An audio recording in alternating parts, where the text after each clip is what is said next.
everything changes.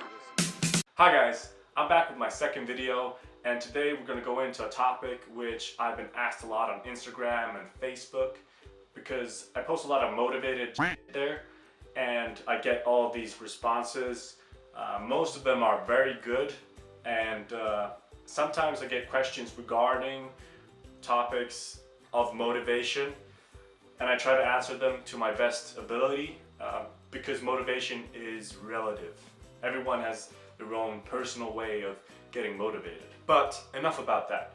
What I'm specifically going to talk about today is how to know what you want in life, or really how I came to know what I wanted in life, and possibly how you can too. So there's two principles that I go after, and I think they're both very effective, very effective. And the first one is try everything. And I realized this only after reflecting on my past. Most of you that know me from, personally, they know me from sports or from school.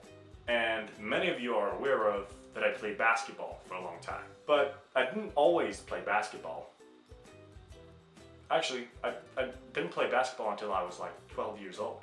Even though I was very good at basketball, I started late. And I didn't think I would make much of a player. But I did.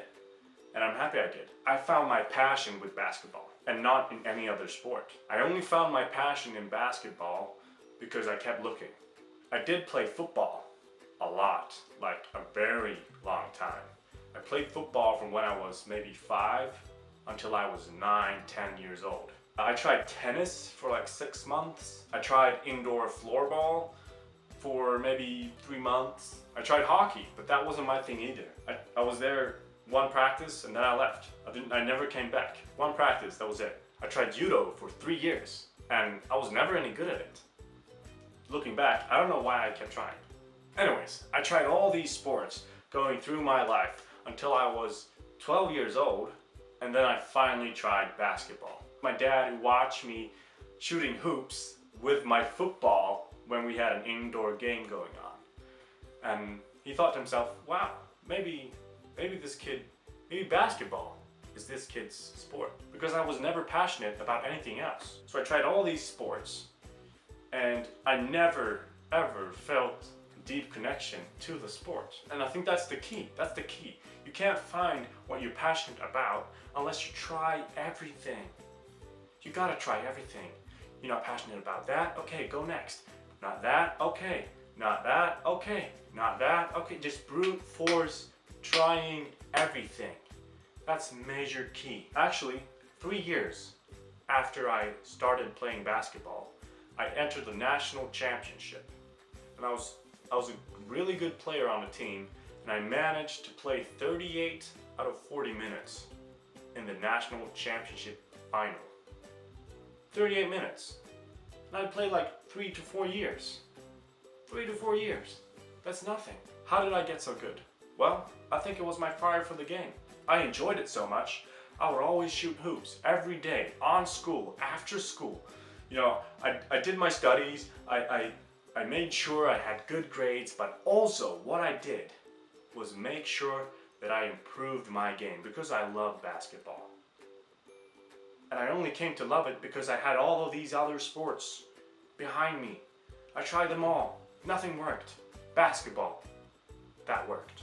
And I'm hoping that listening to this, all of you would come to realize that maybe, just maybe, I should try things more. Maybe you haven't found it yet, but that's okay. It took me 5 to 6 years to find my passion. It's gonna take a long time. You're gonna have to try all of the different things that you can think of to get to know yourself and your passion and what you want to do. Because ultimately, what you want to do is what you want to work with. Make your job your hobby, because that's how you really become happy in life. You're so wise. Yeah, I'm so wise, whatever. Jesus. Yet again, this worked for me. It's not 100% gonna work for you, but I've found that trying everything is gonna get you somewhere at least. Because if you don't like where you are today, you don't enjoy your everyday life, you gotta change something. Because if you stay the same, your everyday life won't change because you haven't changed, okay? So you gotta make something, a drastic change to go, just move somewhere. You can't stay where you are because you won't be happy. That's the bottom line, okay? You gotta be happy. That's what I want for you.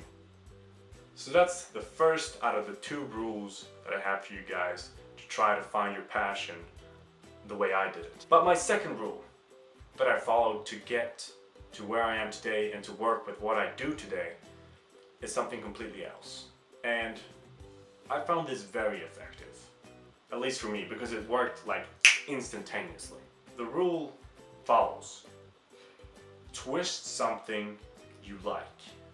And I'm gonna elaborate on that. When I was in 3rd to 5th grade, I used to draw a lot. I used to come early to class every day to just, draw.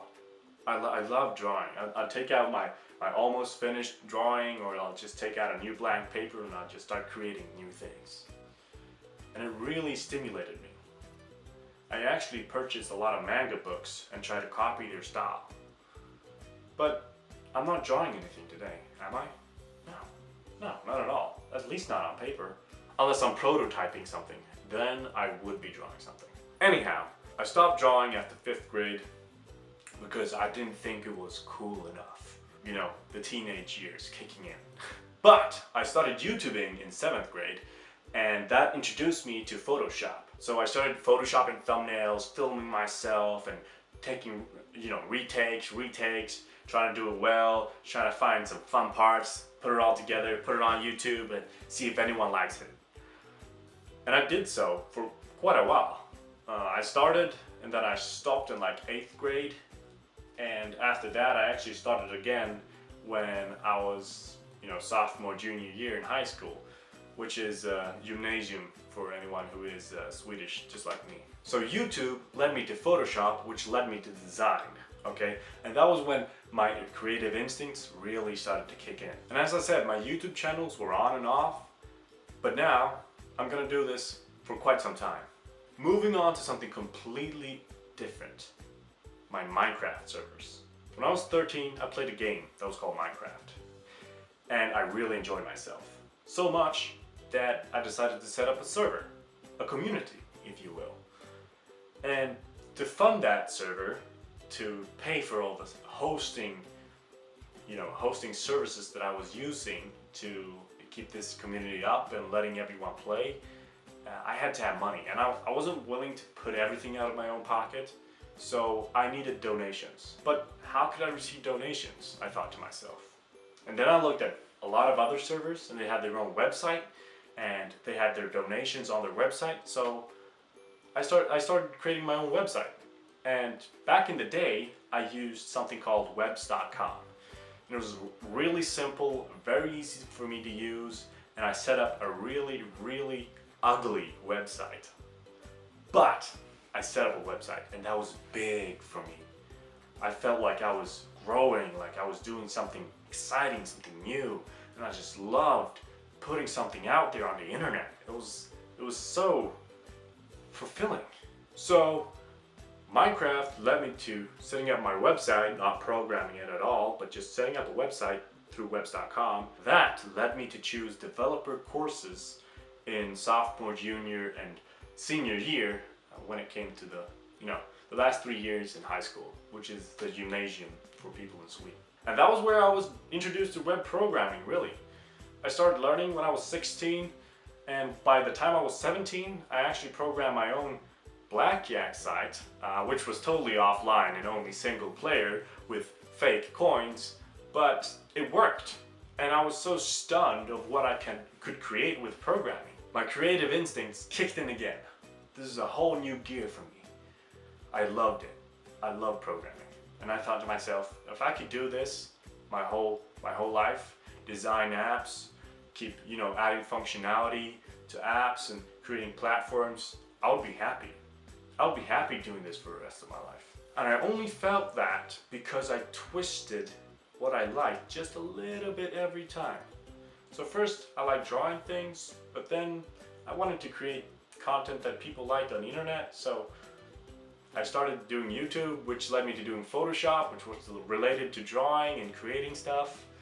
And then that led me to design, and then Minecraft, a game which I played, led me to programming because I twisted it. I started my own community, and then I just twisted that a little bit more and just boom, design, programming, bam, bam, you got web programming.